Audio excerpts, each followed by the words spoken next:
All right. Speaking of people who hate stuff, so the reason why I'm wearing my Mugo shirt today is because I'm going to be talking. We're going to be talking about Final Fantasy 16. So, um, there's I guess, but I believe there's a going back to this topic. There was a boycott that's been happening is because there's not enough white people. There's too many white people in Final Fantasy 16. The main characters are all white. How dare you? Oh my god, I'm super pissed. Right, dude. Who gives a shit? Right? Yoshi P already Yeah. said that this is based off of like European like medieval time stuff. So he's trying to be geographically correct, right? And there's nothing wrong with that. And I'm glad that Kotaku did not get a review copy. And case in point that people from the Token Estate and the people who are working on Rings of Power, they should have followed that. It's because you actually respect the source material. So let's go here and talk about Final Fantasy 16. This is from Bounding into Comics. And it says Eurogamer and Kotaku reviews accuse Final Fantasy 16 of lacking diversity and complain about its overwhelming witness. Oh, sorry, not witness, whiteness.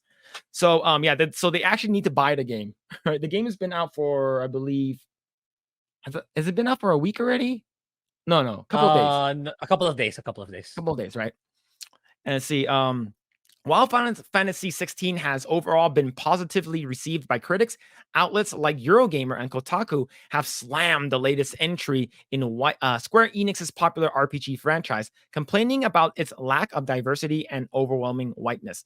So I'm pretty sure Kotaku is going to go even further, like hard, like reviewing the game, is because they didn't get a review copy; they need to buy it. So I'm pretty sure Eurogamer might be on that boat. Well, let's continue reading.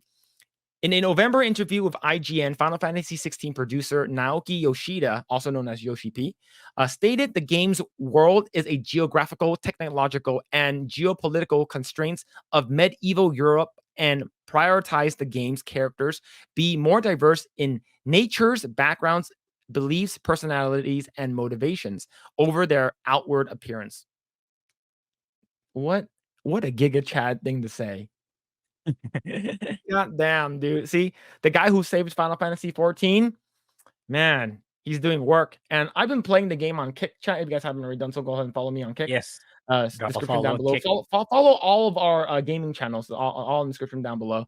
And I played it 2 days in a row. Holy crap, man! Like, it's getting better. Like the first day was like, okay, yeah, you're pressing one button most of the times. You don't have access to a lot of abilities.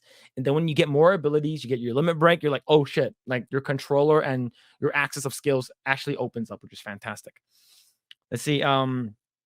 Eurogamer's Final Fantasy 16 review condemned the game for not including black or brown people in the medieval European-based game, since several locations take open inspiration from North Africa and Middle East. Leaving aside the fact that there were black and brown people in medieval Europe, this justification rings hollow given that several locations take open inspiration from North Africa and Middle East, with towns that, for example, riff on Islamic architectural traditions and attire, but are predominantly or exclusively populated by Anglophone, right, white people. I hedge here simply because I haven't been around and talked to everybody in review. Well, here's the thing. Have you beaten the entire game? There are darker skinned characters. They're not all like, blonde and blue eyes, right? The main character, he's black hair and blue eyes. And there are other characters who are like, his dad could be Italian, a dark-skinned Italian or something like that. Or he could be, I don't know, from Spain or something. But let's see.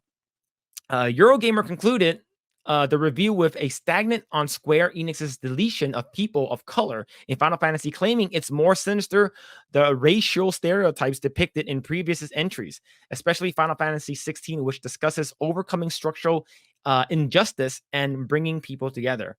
I find the deletion of people of color from these spaces more sinister than racial stereotypes in older Final Fantasies, particularly in the game that wants to talk about overcoming structural injustices and bringing people together. That togetherness is worth fighting for, but it's characterized here by what excludes. Dude, shut the Shut the fuck up, man. Shut up. Yeah. Holy shit. Ah, God. Like, I guarantee you the person who was writing is white at Eurogamer and Kotaku. They're both white people. I guarantee you, right? Because the people that I'm watching playing the game and the people who are excited playing the game, they're people from all walks of life, different colored people and stuff like that. Yeah, right? exactly. It's like, dude, just because you feel like, oh my god, this game's too white because I'm too white. shut your ass. Let's see. Similar to Eurogamer, Kotaku's Final Fantasy XVI review slammed the game for its lack of diversity, twisting Yoshida's statement regarding the game's concept, primarily focusing on the historical, cultural, political, and I'm not going to pronounce it because I'm a dumbass. Standards of medieval Europe, and claiming that the producer actually meant different variations from, on familiar looking white and medieval patriarchies. Yeah, so basically they're just extremely salty. They didn't get a copy, right? Because the Kotaku people slammed them multiple times. Like this is like not the first time they've like slammed Square Enix, and now, surprise, surprise to no one that you're not going to get a fucking copy. So it's and I'm pretty sure they played it on story mode with those freaking those rings that gives you like free dodging and stuff. Yeah. I mean, I'm not a huge fan of Final Fantasy 16 as of now. Some of you know that, but it's kind of disingenuous. Like there are tweets, people saying, I beat this game pressing one button, but he's equipped with all the rings. It's like, yeah, no shit. No shit, you can beat everything in one button because you equipped all the rings. It's kind of disingenuous to show that game in that light, saying it's too easy because you equipped all the rings. That's for people who want to enjoy the story or who are disabled. So why are you showing the game that way? That it's so easy, I can kill everything in one button. That's so disingenuous. It's like, I don't like the game as much as of now, but yeah, that's kind of you're being so disingenuous. It's kind of disgusting in my opinion. It's like for me, if I were to go up to the fucking the reviewer from Kotaku, it's like, oh, so what did you think about the game? Oh, the game didn't have enough colored people. So is the game good or not? Right? Yeah, exactly. How does the game play? Are there summons? Is the game badass? Does it look cool? Yeah, but it's not enough black people or brown people. It's like, shut up. Shut the fuck up. Right? Yeah. Like, I'm pretty sure the people who actually cares is like 5% of the world, maybe 10. Everyone else likes the game other than you guys. Like, dude, just fucking dog shit. Okay. If there's a fault to be had in its Velistia's lack of diversity, there it is. There's the fault. That's the reason it has probably like 2 out of 10. In their review, Kotaku noted producer Naoki Yoshida told IGN in November 2022 that the design concept always focused on historical, cultural, political, and anthropological. There, I said it right this time. Standards of medieval Europe.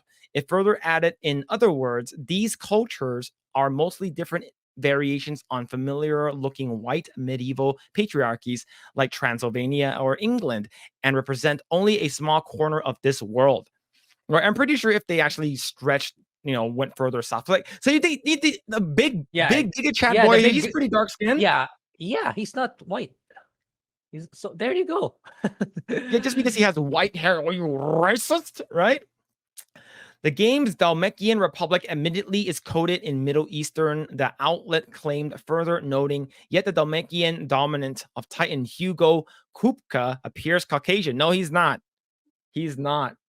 He's probably I'm pretty sure he's darker skin because he does not look like the main character, or he does not look like Benedicta. Kotaku further decried the core cast therefore becomes overwhelmingly homogenous. A more meaningful approach to diversity does not seem too outlandish in a world where a blonde boy can transform into a giant bird. Well, it's not blonde, it's more like maybe redhead. Maybe golden hair. It wasn't not full blonde. On blonde. Yeah. Blonde is Cloud. Cloud is blonde.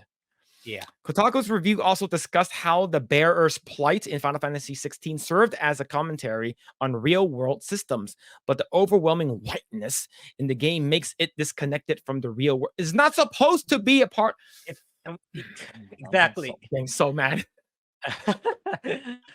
Oh shit, man. Like, uh, it's called escapism, or games are supposed to be a form of escape from the real world. It's not supposed to be another virtue signaling platform. I don't know. I'm still why Kotaku is still alive to this date, and Eurogamer probably. It's like it's like, yeah, it's like you don't get any more why games exist. It's like, why do we don't want politics in anywhere, freaking anywhere, and yet here you are talking about it's not political enough. It's not politically realistic enough. Yep. It's getting so old, man. Yeah. Tired of that shit, dude. See, bearers are people unlucky enough to have been randomly born with magic, and because just about everyone in this game's world is white, most bearers are too, right? They're too white. Yeah, the way the bearers serve as a kind of commentary on real world systems of oppression is obvious.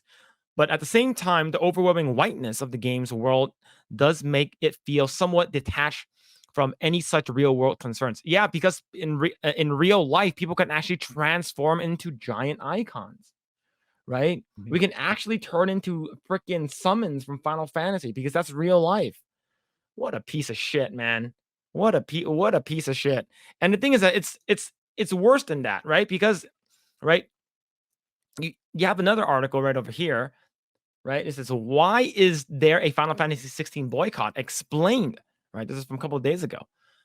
Final Fantasy 16, also known as Final Fantasy 16, and for the Roman numerals haters, out now casts you as Clive Rossfield, a warrior with the ability to channel massively powerful spirits, where we're sure that that'll work out well and nothing to do and go horribly wrong. But some people won't get to see Clive fall because they've made the decision to boycott this action RPG.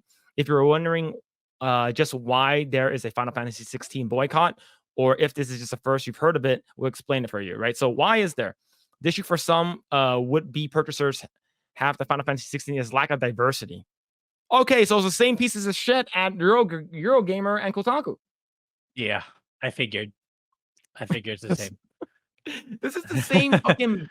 It's not as crazy as the Hogwarts Legacy boycott, but this is like a smidge of it. It's because it's the same shit, right?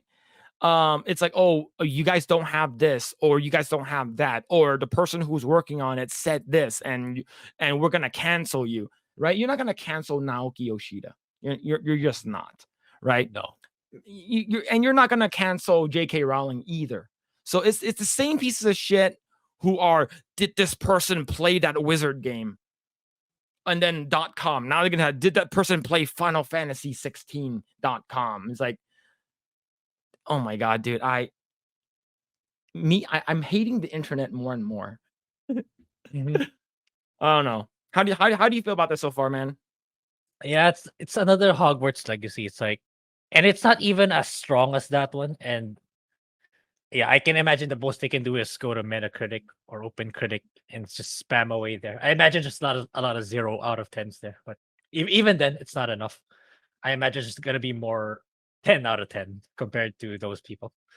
Yeah, it's like you cannot bring down a good entertainment product. That's for sure. It's like these people will never learn. It's like they try to instill their ideologies, their insecurities, their anxieties, but it never works, man. Everyone sees right through you. And yeah, I mean, just I don't know. It's like they need to learn to let go, kind of like Demi Lovato, hopefully, kind of like like just let go and try to look life at more look at life more positively. Talk to people outside in real life. It's like you'll feel a whole lot better that way compared to what you're doing now. It's always angry at something, trying to find meaning in your life, I suppose. Thanks for checking out this segment of the Project Eggroll podcast. If you like what we do here, please like, share, subscribe, hit the notification bell, and you will know next time when we go live. We do go live every Saturday at 8 p.m. Once again, we are just getting started. Tons of more video to come. Thanks, and we'll see you guys next time.